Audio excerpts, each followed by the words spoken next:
This is Agriculture Today, and I'm Shelby Varner with the K-State Radio Network. Beginning today's show is Kelsey Nordyke, Kansas 4-H Ag Sciences Program Specialist, discussing setting goals for 4-Hers and getting ready for this 4-H year. Southwind Extension District's Hunter Nickell and Lonnie Mengarelli keep the show rolling as they share how agriculture is doing in their area and how producers are feeling. K-State Extension Horticulture Agent for Riley County, Gregg Eyestone, ends today's show explaining how to safely store leftover lawn and garden pesticides for use again next season. That and more is coming up ahead.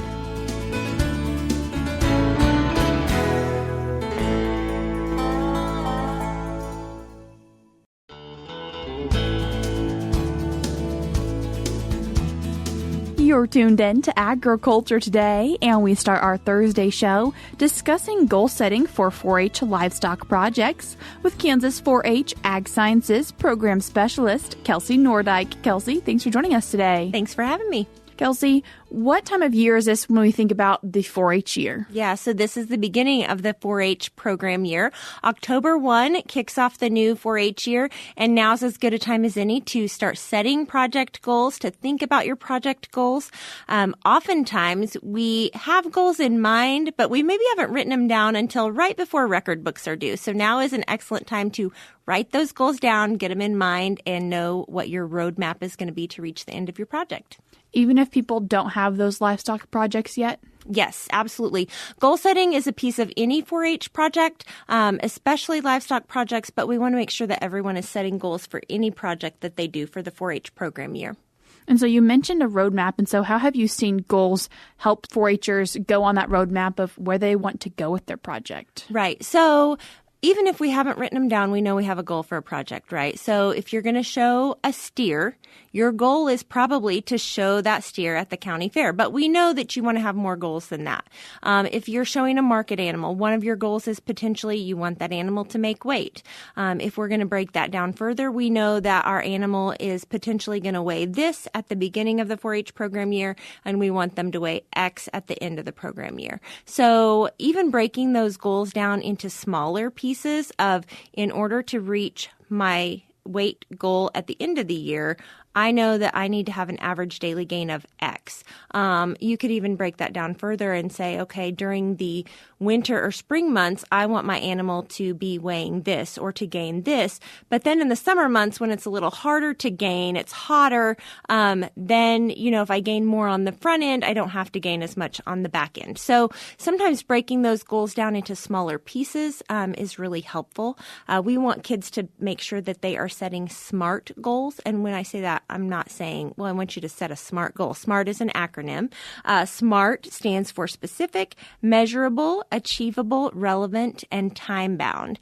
And so really thinking about, I need my steer to weigh X by the county fair. I need my heifer to look like this by the county fair. Or if I have a breeding heifer this year that I want to calve next year, I need to breed her by this date. She needs to be in heat by this date.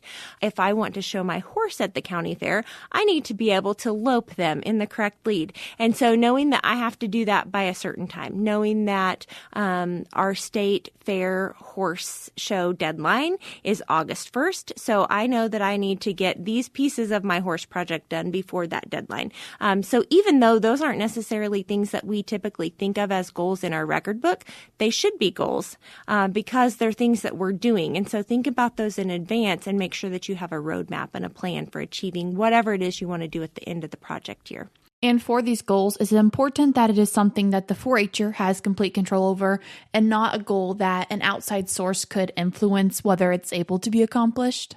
Yes, absolutely. So we talked about SMART goals, but your goals should also pass what we call the control test. The control test is, do you have control of whether or not you achieve that goal? So you might really want to win showmanship at your county fair, but do you really have control over that? You have control over the practice and the work that you put in to achieve that goal. However, the judge is the ultimate decider of whether or not you win showmanship at the county fair. And there's so many other things that are outside of your control as well. You have no control over what the other exhibitors do, how hard they work. You have no control. You're showing an animal. You have zero control of how that animal acts on that certain day. So really thinking about, do my goals pass the control test? Maybe you've wanted to learn more about how to clip or fit or groom an animal. So be very specific about that. I want to learn how to better fit legs on the show side of my heifer, and think about who's going to help you do that. Is it your mom or your dad? Are you going to go to a clinic? Are you going to go to a camp? Are you going to find someone, some mentor that's going to help you do that? So be very specific about those goals and have a timeline. So have a fixed timeline. Obviously, the fair or the show or whatever is going to be part of your timeline, but it would be ideal if you had some practice and you had the opportunity to set some timely goals in between there. So it's not just a one and done situation. We've had a little bit more focus, obviously, towards agriculture and livestock today, but does this really pertain to all 4-H projects? Yes, absolutely. So obviously the agriculture projects are my favorite, and especially the livestock projects, but really goal setting applies to any 4-H project, and it applies to anything that you're doing in life. And so goal setting is one of those soft skills that 4-H gives kids and that we're excited to share as we grow our 4-Hers. So we set goals, obviously wanting to achieve them, but is it okay to not achieve them every once in a while? Absolutely. 4-H is a safe place to fail. And when we think about failure, just because you don't reach your goal doesn't mean that you've failed. It doesn't mean that you've messed up. Goals are a roadmap, and we set those goals to try to reach them, obviously. But the real goal is the process, the learning process. So think about the fact that, maybe I didn't reach my ideal weight for my steer, but here's what I learned. I learned that I could do this to reach that goal next year. My heifer didn't get bred in time, and so next year I learned that I can do this. And so really thinking about that learning process and not focusing completely on whether or not you've reached the actual goal. Kelsey, as we're thinking about livestock, some projects are more spring or summer, not an all-year-round project, but some, however, are. And so for people who are maybe going to purchase livestock, what are some things that you recommend they kind of watch for if it's their first time going to a buyer's house and picking out animals? Yes. So I would encourage our 4-H families to talk to a potential breeder or seller about what your goals are. So we see a lot of our 4-Hers buying their beef projects earlier and earlier. In fact, a lot of sales are going on right now. And so let your breeder know, these are my goals. I need a heifer or a steer, whatever that's going to be, that's going to make weight for a fair that happens at the end of July. Or I want to buy a steer or a heifer, and my end point is the Kansas State Fair.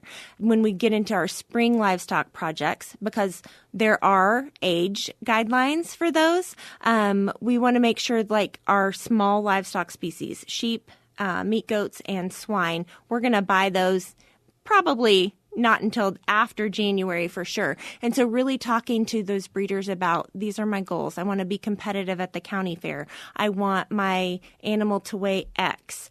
My end goals are the state shows, and so you can buy one a little later. So sharing those goals with whoever you're buying from, as well as whatever mentors you have, can help you reach those goals better too.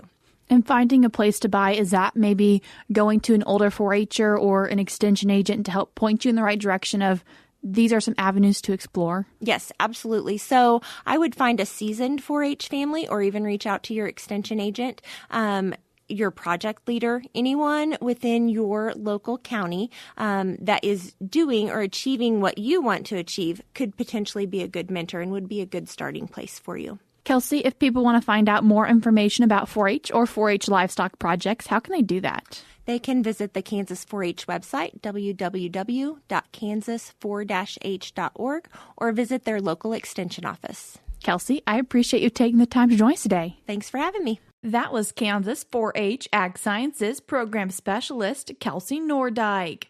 If you would like to check out more things from Kansas 4-H, you can do so by going to their website, kansas4-h.org. I will link it in today's show notes on agtoday.net. Before we cut to a break, we're going to be joined by Kansas Livestock Association's Scarlett Madinger as she says how the Kansas Livestock Association is back in the Little Apple in November for its annual convention and expo. The event takes place November 19th through the 21st at the Hilton Garden Inn and Manhattan Conference Center. This year's convention will open Thursday evening with the Cattleman's Banquet, where attendees will hear from Neville Spear, industry consultant and regular contributor to Feedstuffs and Beef Magazine, who will discuss how significant improvements in beef quality over the past 25 years has helped drive today's strong consumer demand. Thursday morning's Beef Industry University will feature Kansas native Kevin Good, Vice President of Industry Relations and Analysis for Cattle Facts. With more than 4 decades of experience, Good will present a comprehensive market outlook for 2026, analyzing supply and demand dynamics, production trends, weather impacts, and feed and energy costs. The Thursday afternoon Consumer Trends Forum will focus on beef nutrition and research. Speakers will include Shailene McNeil, Executive Director of Nutrition Science, Health, and Wellness for the National Cattlemen's Beef Association, Travis O'Quinn, Professor of Meat Science at Kansas State University, and Ted Schroeder, Professor of Agricultural Economics at K-State. Together, they will offer insights on beef's role in human nutrition, consumer perceptions, meat quality, and livestock marketing. The convention will conclude Friday morning with the membership breakfast, during which NCBA Chief Executive Officer Colin Woodall will provide an update on the National Association's priorities and recent successes. A complete schedule and registration and hotel information are available at KLA.org under Events and Meetings. I'm Scarlett Madinger.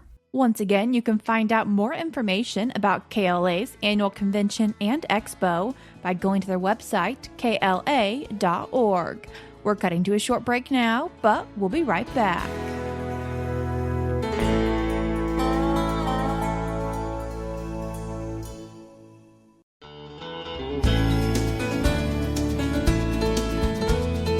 You're tuned in to Agriculture Today, and we continue our show talking with livestock production agent Hunter Nickell and agriculture and natural resources agent Lonnie Mengarelli, both from the Southwind Extension District. Hunter, Lonnie, I appreciate you both taking the time to join us today.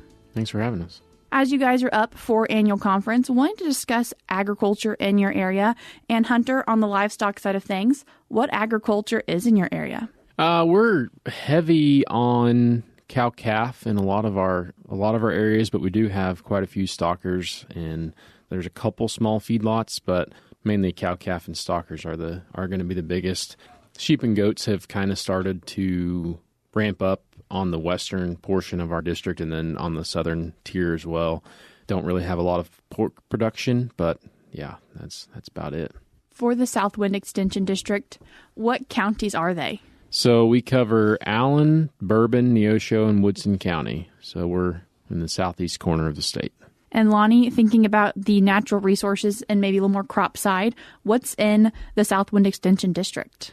We have a lot of corn, soybean, soft wheat rotation in southeast Kansas. There's a few sunflowers, but those are more ornamental.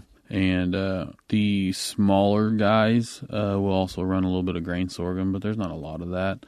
There is a lot of wildlife, such as deer hunting and stuff like that. In southeast Kansas, we are heavily wooded, which is a battle with the row crop and livestock producers. But it can be another additional source of income. Some people are for it, some people are not. We do have quite a bit of recreational fishing, pond management, several lakes and stuff around the area that people do enjoy. Do you currently have harvest going on in your area? Corn harvest I'm pretty sure, is officially wrapped up. What little is left was replant or late season planting due to weather conditions. So corn is pretty well wrapped up there. Soybean harvest is basically full swing, waiting on weather conditions. There's been a lot of acres of soybeans harvested already. So, how have they been doing? Corn harvest, zeros add up fast. We've had a lot of high-yielding corn in areas, but the Excessive moisture has also allowed for blank spots to accumulate, and unfortunately 200 bushel corn looks great, but those zeros add up fast. So I've been hearing a lot of farm averages around the 120 bushel mark on corn. Soybean has done really well. I've had a lot of 60, 70 bushel soybean reports. I've also had some 30 bushel reports. So, I mean, it's kind of all over. The biggest problem with both, as all crops, is price is low. I've had a lot of complaints that, I've yielded pretty well, but the price isn't there to support it with the high input costs. How are the livestock producers in your area doing? To allude to Lonnie, I mean, cattle prices are high, and it might be easier for some to break even or make a little bit of money, but, the prices aren't forever. Yeah, feed is kind of cheap right now, but if you fertilize this spring and fall, that, what did we decide DAP was the other day? It's $800 a ton. That adds up quick on even 100 acres. We had a surplus of hay this year, but it's not any good because it was put up so late because we had rain every window of opportunity with our cool season grasses for sure. Those really need to be put up in May, and a lot of those didn't get up until middle of June on to July. They're having to supplement more to keep these cows with condition. And, we're kind of getting into the fall run now of spring calves are being weaned off, and, you're looking at a 6 weight bringing anywhere from $385 to $415 a pound. That's a $2,300, $2,400, $2,500 steer in that case. So their feed inputs might be a little lower this year, but they may have to feed more of it. Overall, have you guys just had too much moisture in your area? You hate to complain about moisture, but not recently, but at the start of the growing season for forages anyways. I mean, you can allude to the crops, but when you can't get in the field for 30 days in June, that hurts a lot.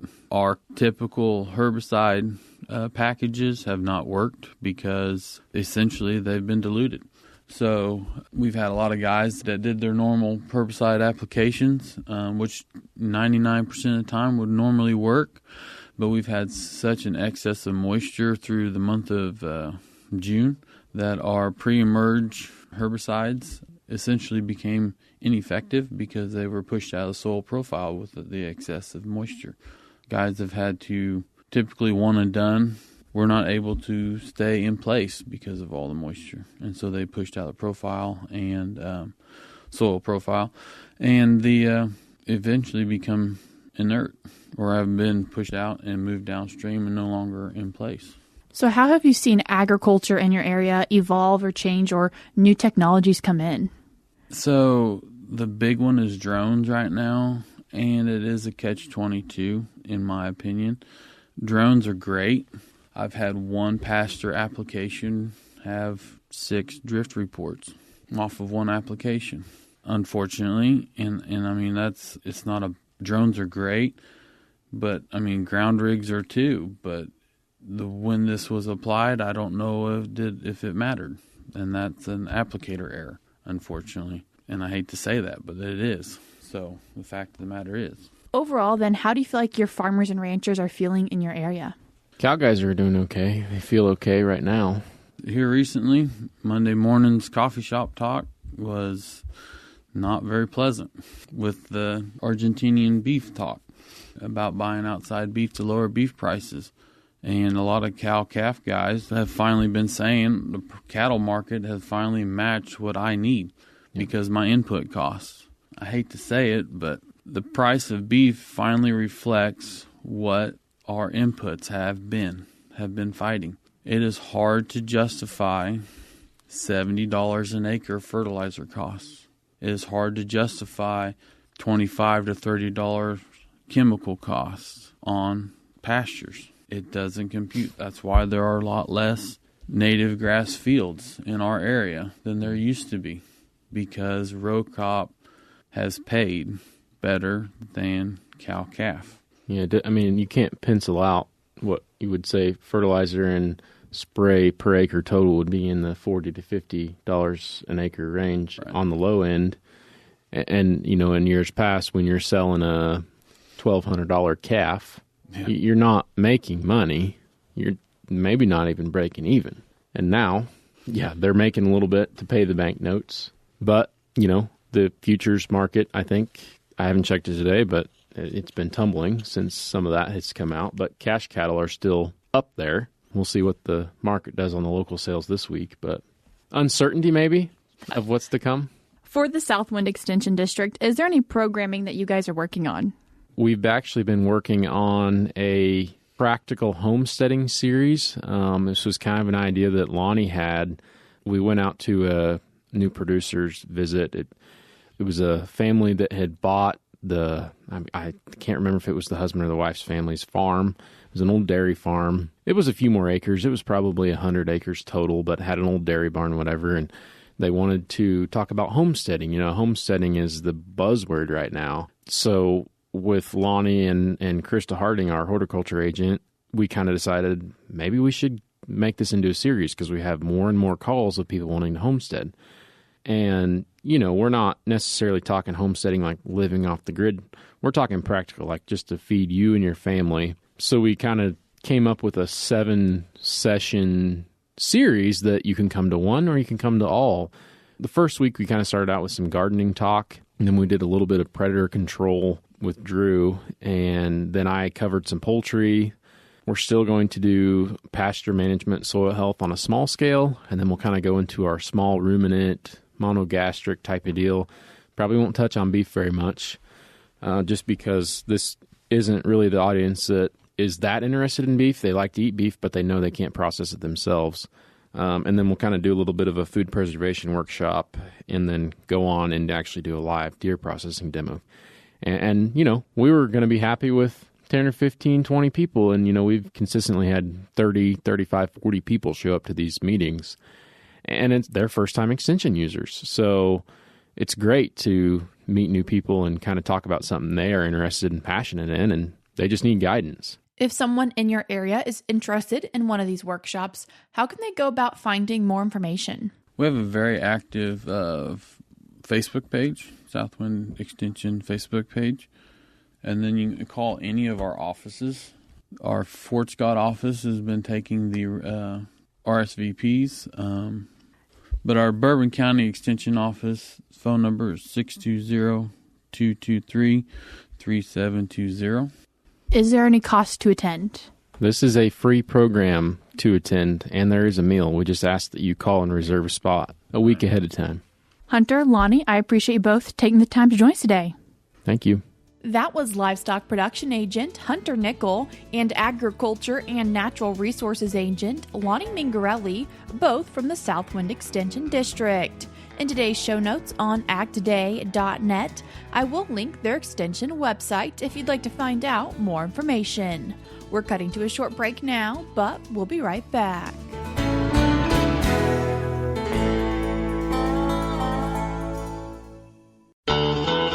This is Agriculture Today. Along with Shelby Varner, I'm Jeff Wickman. It's common to have a variety of unused pesticides left heading into late fall and winter. If it's not possible to use them up before they'll be needed again, they should be properly stored. K-State Research and Extension Horticulture Agent for Riley County, Gregg Eyestone, offers a few tips for safely storing pesticides. Greg, we're at that time of year where we're starting to put some of our things away from the lawn and garden, and something that comes to mind is pesticide and pesticide storage. What are some things we should be keeping in mind? Yeah, so oftentimes we end up with some extra at the end of the season. It would be ideal if we just kind of ran out as the need was there, but there's some left over, and those will be good for a couple of seasons, and so we probably don't want to throw them away, and we can store them. Oftentimes, cool and dry is the conditions we're looking for many of these products, and depending on your own personal situation where that might occur, maybe a garage that's somewhat heated. We don't typically want these products to freeze, and so that may be an option. One thing I've come across recently is people may be using unused refrigerators. You don't plug them in, but they're kind of a sealed application and maybe moderating that temperature. And so maybe an unused refrigerator might be a good place to store some of these products. It's weather extremes that break these products down. And so if we can moderate that, real hot is a problem as well for some of these things. So maybe the garage isn't the best during the summertime. But any place you can utilize that you can moderate that temperature would be ideal. We also want to make sure that these are safe. Yeah, so the refrigerator is an idea. If you can put a lock on that, you definitely want to keep it away from children or other people that may not want to come in contact with these products. So a good place that you can lock up is beneficial for sure. In terms of what we most often store, I'm assuming that this has a lot to do with the lawn in particular, a lot of herbicides applied there. Yeah, herbicides are probably our most common products that we have. There may be a few insecticides and fungicides and any other type of pesticide. And so keeping them cool and dry, the label's going to give you the exact information, but sometimes implementing those are a challenge to make sure that it stays cool, dry, away from pets and animals and people. So those things we have to take control of. I know this isn't like food, but do they have some kind of markings on the label that say best if used by? I don't think they really do, but it'd be good for you to put the date that you purchased and used it. So, if you have something, well, I don't remember, this is 3 or 4 years old, and maybe we need to take it to like a household hazardous waste site, which is another option. If it's a product you don't think you'll ever use again, take it to a place that they can recycle it or dispose of it properly for us. That's a good point, because a lot of times we do wonder, what should I do with this? I don't really have enough to treat the lawn, but I also want to make sure I'm getting rid of it safely. Yes, and so hopefully your community has one of these collection sites. Sometimes they're just like the third Saturday of the month, but some have year-round facilities that you can take those to, and that would be a great resource to utilize. What are some other things that we should keep in mind? Use these products as the label intends, and that's really going to get your best use out of the product when you use it again, but also on how to store that so that it is usable. These products have been designed to work, and if you use them properly, they should be safe to use. Again, just read the label and make sure you understand the product before you use it. Is this one of those instances where if it's maybe not as fresh as it should be, we might see diminished results? There may be. That's something you may consider. Maybe if it doesn't work as well the first time and I use another application and it gets the job done, may use it up with some help with other people. Maybe they could use some of your product and got a neighbor. They may want to use it as well. So it will diminish over time. Be kind of a little sampling. Try it in a small area before you maybe treat the whole area that you're trying to manage. At this time of year, what type of things could we maybe be using up? Yeah, so we're looking at dandelion or broadleaf weed control, whether it be in the lawn or maybe in the landscape, something like that. Of course, read and follow label directions so you get the best use of that. Fertilizer doesn't necessarily fall into the pesticide realm, but again, keeping that cool and dry so it's usable until you don't need it anymore is another thing to consider. And just fertilizing the typical cool season lawn, we still have some of that to accomplish this fall. That's K-State Research and Extension Horticulture Agent for Riley County, Gregg Eyestone, with tips for properly storing unused pesticides. And that'll do it for this edition of Agriculture Today. For Shelby Varner, I'm Jeff Wickman. This is the K-State Radio Network.